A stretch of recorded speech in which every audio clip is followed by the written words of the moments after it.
guys for taking the time to watch this video today. This video is an interview with psychotherapist and author Hilary Jacobs Hendel. We're going to be discussing her book, It's Not Always Depression, and we're going to talk about a system that Hilary has developed called the Change Triangle. And the Change Triangle is a step-by-step guide to help victims of abuse work through the process of healing. So I hope you guys enjoy this video.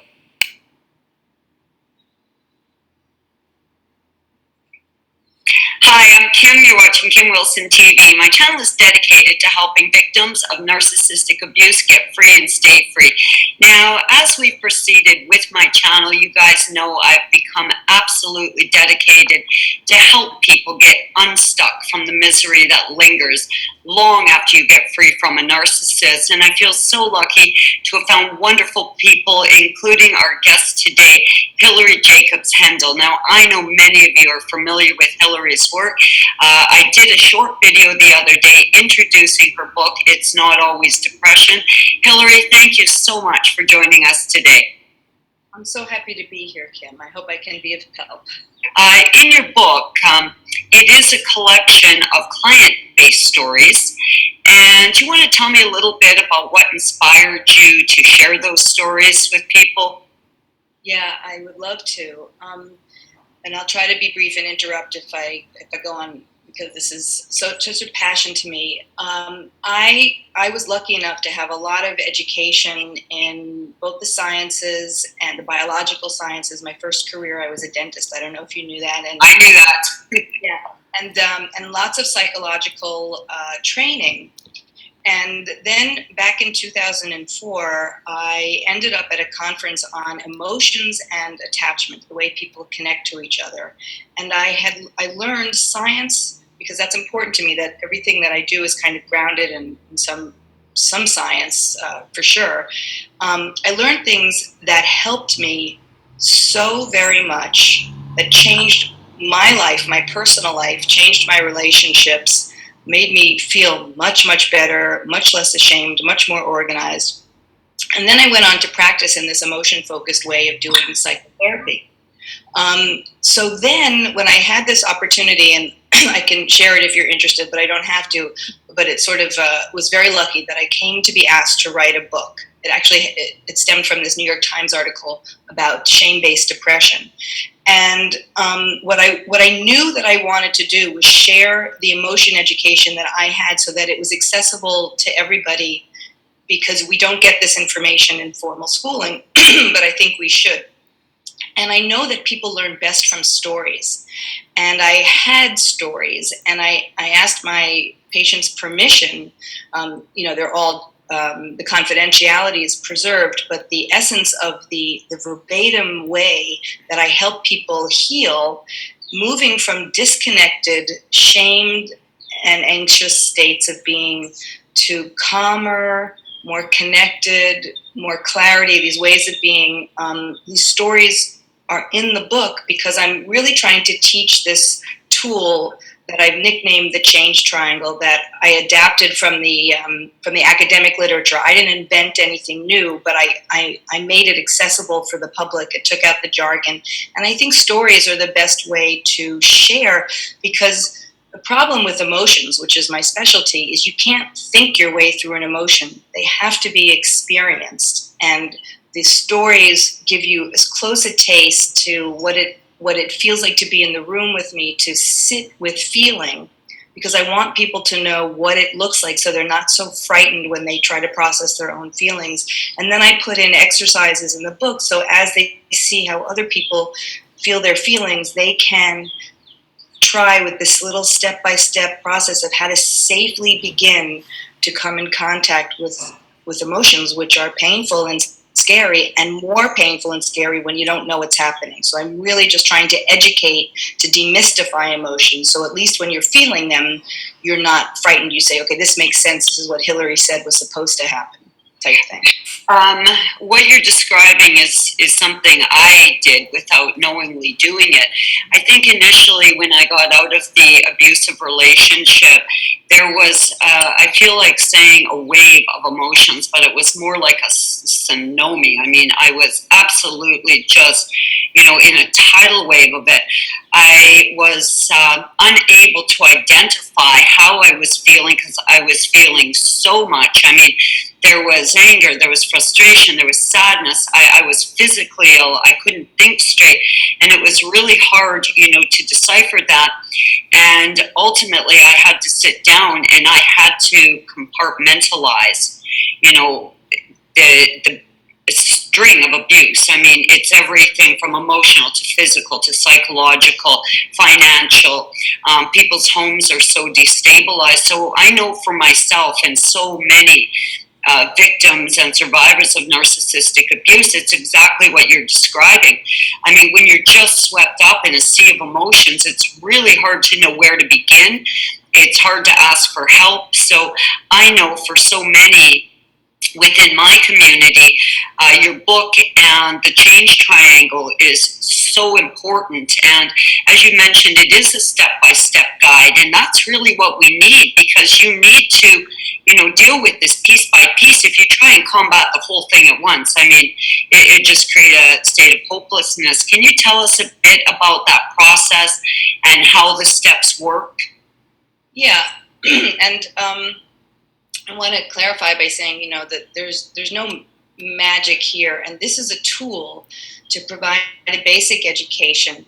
And so I'm going to tell you the steps in a minute, but I first, so it makes sense, is this is something that some people, some very fortunate people who haven't had a lot of trauma in their lives, can work as a self-help tool, can actually work it all the way on their own. People who have experienced abuse and neglect and various other forms of trauma and adversity will ultimately probably need another person, and not even necessarily a therapist, but a safe and true other that knows how to be there without judgment, to hold a safe space, to try to figure some things out, and to feel one's anger and to mourn, right, to the grief of what one has gone through, to mourn for the self and time lost and things lost and the loss of the self.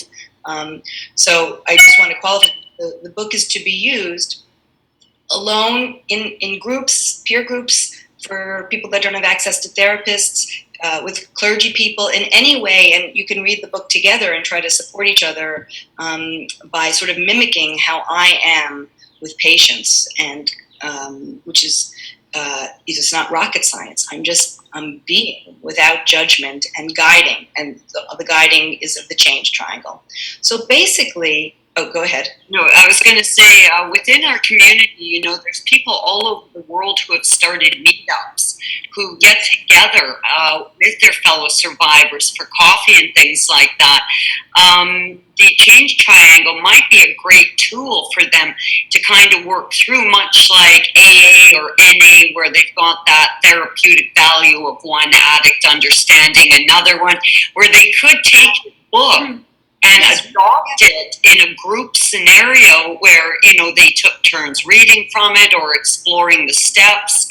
And it's being done. I'm actually writing an article now on using it in peer groups, because that was, again, the whole idea, that therapy isn't accessible in many, many rural areas, and it's not affordable, which is terrible, but that's the case, especially for very, very, very gifted therapists. And to read it together and to begin to work the various steps. So what it really, this would take hours if I kind of went through the whole thing, but in a nutshell, it begins, and the way I arranged the book, which is called It's Not Always Depression, and just the reason it's called It's Not Always Depression is the idea that what we are experiencing is the tip of the iceberg. There's a story underneath, and that the brain can heal from the time we're born throughout our lives, because you might have heard about neuroplasticity. Brain cells, and in safe relationships and in safe connections and in working with emotions, the brain changes.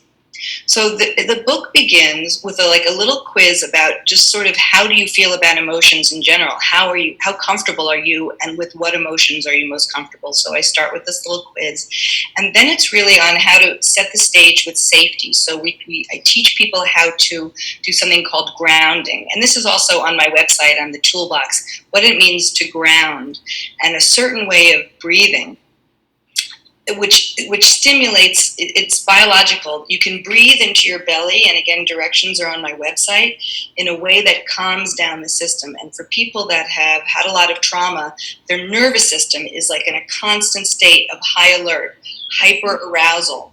And so why it takes so much work to heal is constantly, when you're out of this window of tolerance where you start to feel too agitated and anxious, we ground and we breathe and we connect to others. And those are the things that calm the nervous system.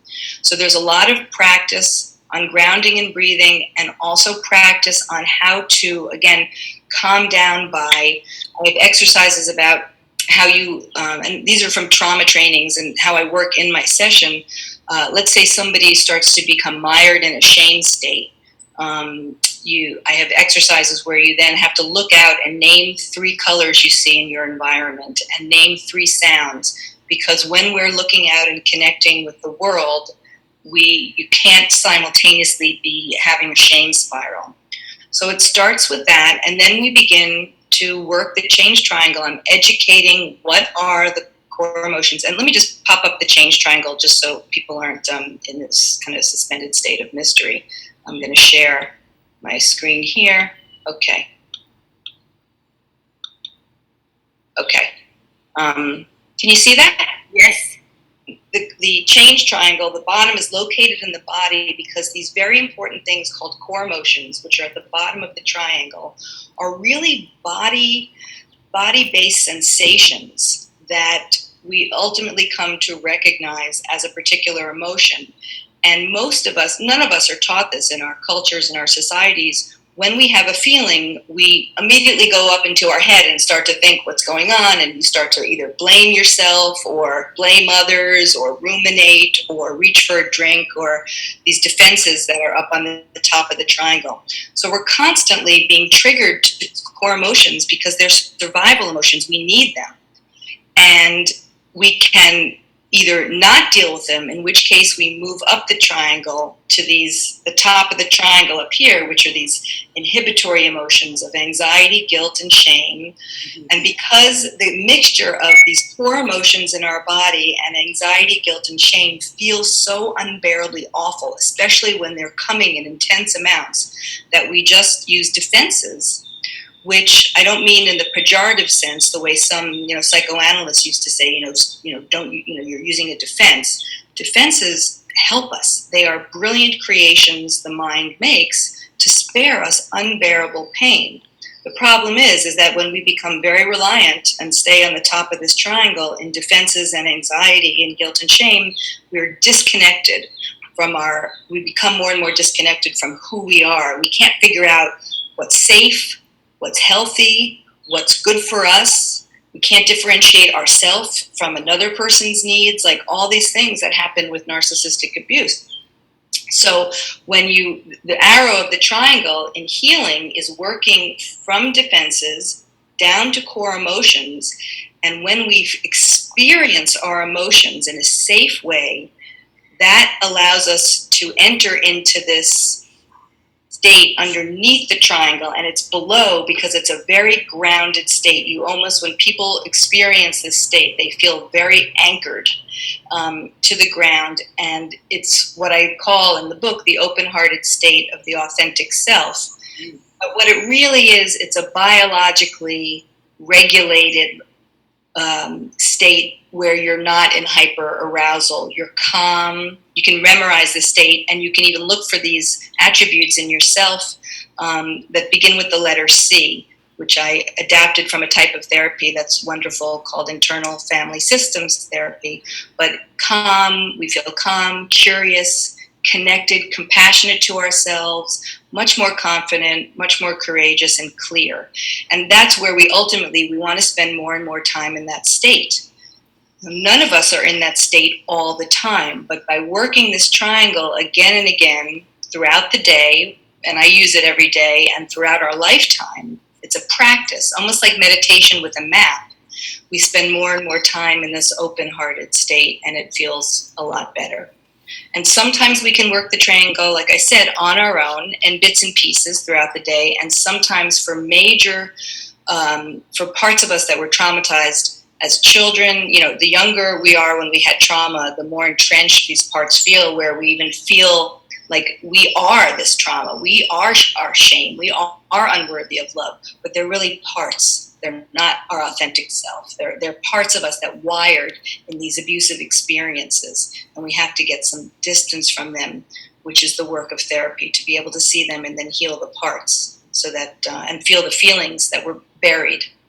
But so I have two jobs now. The writing was a surprise career. My passion are now two. My private practice, where I work with people who are trying to recover from trauma. I love my work. It was a third career. It took me a while. I made so many mistakes in life, and many of them because I wasn't in touch with my feelings. I didn't even know I was anxious for most of my life because I was avoiding it. I was up in this defense corner, so I wasn't feeling it, but I was making all these decisions without any kind of groundedness to who I am. So that's why I became a dentist, and it made no sense. It made sense at the time because my father was a psychiatrist, a doctor, and I knew I didn't want to do that, so I did something like it. But the writing happened as a result of my kids growing up and leaving the house. And I had kind of, kids take up a lot of space in your head. So when they were grown-ups, I had all this extra kind of space in my head, and I was looking for a hobby. And I had just finished working with this gentleman who I wrote my first article for the New York Times. And what was interesting, this was an article about somebody who had been treated for depression for 20 years with every type of method and drug and in and out of hospitals, and nothing had really healed or had helped him with the depression. And the last stop was really electroshock therapy, and he didn't want that. So he came to me, and I wasn't going to reinvent the wheel. And because I was studying trauma therapies, I just reconfigured. I thought about him not as someone with a label that a psychiatrist gave him, but as someone who was a survivor of trauma. And I used AEDP, this method that I have since become certified and I teach, which is basically this triangle. And he recovered. And I was so blown away, even though I believed wholeheartedly in this method, that I said, well, now I think I actually have something to say. And the New York Times at that time had a column called Couch. It no longer exists, but it was about psychotherapy, and patients of psychotherapy would write in, and psychotherapists would write in. And I said to my husband, one day we were on vacation, I was like, I think I'm going to try to write an article for the Times. I think I have something to say. Never in a million years thought they would publish it. And they did, and the article went viral. And so it's not like I'm going to write another book. My agent asked me, but I'm like, no, I'm just getting started. I want to teach emotion education. I want everybody to have emotion education, because I think it has the power to change, in my most grandiose moments, to change the world. Because if you understand emotions, it helps foster empathy for ourselves and for others. And there's so much violence and aggression and misery and trauma in the world, and it's real. So in therapy and through emotions, you're trying to build bridges to integrate parts of us so that we sort of stand in the middle with our authentic self and can see all the different aspects of ourselves, but they don't overtake us, so that we become our worst self without any regard to the damage we're doing. The idea with grounding is to be able to hold on to your true self, your loving, compassionate true self, and to notice when you're triggered, to want to be mean, but not act out on that, for example. Though it is empaths that are most commonly targeted by a narcissist, even an empath can be pushed well beyond their emotional limits and start to develop thoughts of violent revenge against the narcissist, suicide, and even homicide. And this was a 1.5 hour interview with Hilary. We discussed how to manage angry thoughts. We discussed how to manage violent or aggressive thoughts against a narcissist. We discussed childhood narcissistic abuse and how adults can better manage a narcissistic parent. There were a lot of topics, and certainly those will be uploaded next little while based on subject matter, but I really want to keep this video focused on Hilary's book, It's Not Always Depression. The book is also available on audio and has been published in many languages in many parts of the world. Hilary's book, It's Not Always Depression, is available in the US and Canada, the UK, mainland China, Taiwan. It's been translated into Polish. It's available in South Africa. So if you are interested in a copy in your native language, you can find that information at Hilary's website, which I've listed below. Now, Hilary's website also features a vast assortment of free resources for victims of abuse, and I really encourage you to check that out. In addition to that, Hilary has a YouTube channel, and really exciting news for people who are suffering from mental fatigue, mental confusion, and cognitive dissonance, often caused from post-traumatic stress disorder. And she's got this great series of 60-second videos. When I saw that, I thought, wow, does that ever make sense for our community? So that link is below also, and I encourage you to check that out. I will be doing future videos with Hilary, and I've got some exciting news. I am going to do a pilot program here at the channel, and I will be doing a video about that in the next couple of days, and I will be inviting you to join me on a live webinar, and we're going to discuss Hilary's change triangle and how we can incorporate that into our healing. Guys, I love you lots. I hope you've enjoyed meeting Hilary as much as I did. I'm Kim. You're watching Kim Wilson TV. I hope you're having a great narc-free day.